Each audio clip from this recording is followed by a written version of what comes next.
when the classic physique division was introduced a few years ago, Arash was one of the guys who really set the standard for what that look was going to be. He was a guy who did men's physique.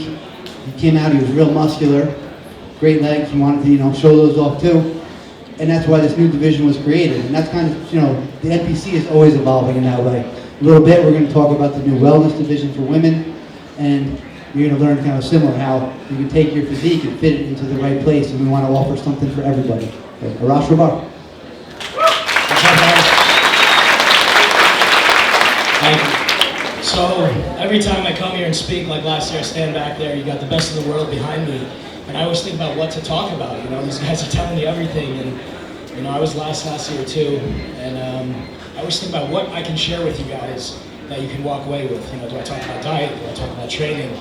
One thing for me personally, I've been bodybuilding since I was 13 years old. I didn't compete till I was 34 in 2015, but I considered myself a bodybuilder the whole time. And I was always looking for the secret. I knew Jay Cutler before he knew who I was, or before I could ever stand next to him here on stage and be so blessed. And I always wanted to know what the secret was, what Jay's secret was, what Juan's secret was, what these guys were doing different than me and the next guy in the gym. Was it high volume? Was it low volume? I tried everything. I tried every type of diet. I tried every type of training.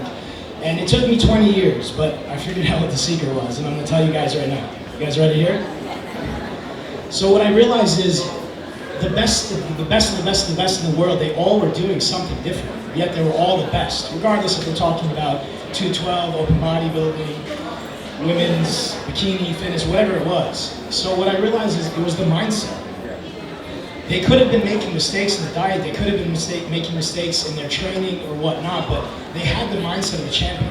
If you guys go back and watch the videos, if you guys go back and watch Jay's videos on YouTube, I've seen almost every single one. It was the mindset in which they trained with. It was the faith that they had in their diet. If you have a coach, the faith you have in your coach and in your training protocol. Whereas a lot of young guys and girls today, a lot of people that come to me, my clients, initially, I just see them listing excuse after excuse after excuse. One of the first excuses is genetics. And this injury or work or whatever it may be in life. Oh, I have kids, I have this, I have that. And the thing is, regardless what you're given with genetics, regardless what's going on in your life, if this is what you want to do, and you're going to give it your all, you're going to do all the dieting and go through all the meal prep and the training, you guys know, there's a lot of sacrifice. It's all a waste of time if you don't truly believe and truly get into the feeling place of your desire. Positive thinking, guys, I'm sorry to tell you, but it's bullshit. It's surface. If your true desire, but if your true desire, if your true belief deep down inside is that you're not good enough, it's that George has got a better back than you, it's probably true.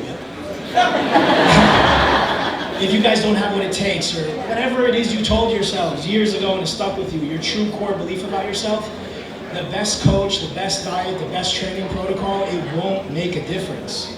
And once I started to realize this, and I was very lucky to be training here at Bet Francis Powerhouse Gym and rubbing shoulders with these guys, and I realized they all have something in common. George and Juan don't train the same way. They don't diet the same way. Jay didn't, neither did I. But I noticed that they're so focused and they're so confident. And when you talk to these guys, when you see these guys in prep, they don't doubt themselves. There's no room. There's no time to doubt yourself. Whatever you're doing, give it 100%. If I give you the best diet from Mr. Olympia, but you don't know it came from him, you think it came from Joe Schmo, you don't have faith in it, it's not going to work for you. If I give you Joe Schmo's diet, it's nothing special, but I tell you it was Jay Cutler's diet, and you have faith in it, it's going to work for you. So a lot of people ask me, do I have what it takes? Can I be good? Can I win a show? Can I make it to the Olympia stage? And no one's going to answer that for you, except for you. I'm not going to BS you. If you don't have great genetics, you're not going to be able to be Mr. and Mrs. Olympia. But everyone can be the best version of themselves. Just because you can't be the best in the world, doesn't mean you should give up.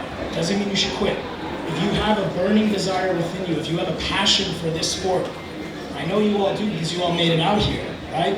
And I commend you all for that, taking this opportunity, being here. If you guys have that in you, give it 100% and don't doubt yourselves. Because if you're doing everything you should be doing and going through the motions and showing up in the gym and eating the meals, if you're doubting yourself while you're doing that and your core belief is that you can't be great, guess what? you won't be great. So I don't want to talk your ears off. I hope that you guys can take something from what I said and truly apply it, because it's something that if I knew 20 years ago, I'd be 10 years ahead. Thank you guys.